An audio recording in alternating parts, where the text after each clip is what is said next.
Welcome to the Slop Farm. Enjoy the video. You'll start by confirming prerequisites, a verified email and phone on Discord so two-factor can bind correctly. Once that's set, install Google Authenticator on your phone from the official store. Now open Discord on desktop or web, then go to User Settings and select My Account. You're doing this now because the next steps require both the app and the account page open simultaneously. Make sure notifications aren't muted so you don't miss prompts. Once in My Account, click Enable Two-Factor Auth and type your Discord password to proceed. Next, open Google Authenticator and choose to add an account. Scan the QR code displayed in Discord or choose Manual Entry and paste the secret key.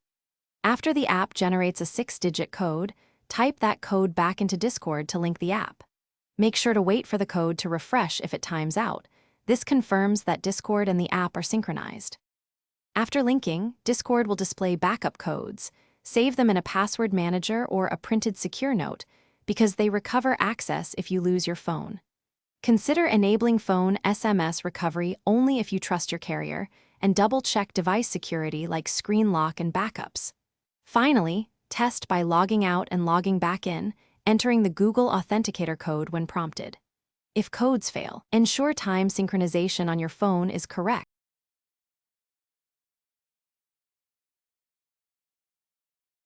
Thanks for watching. Consider subscribing if we helped you today.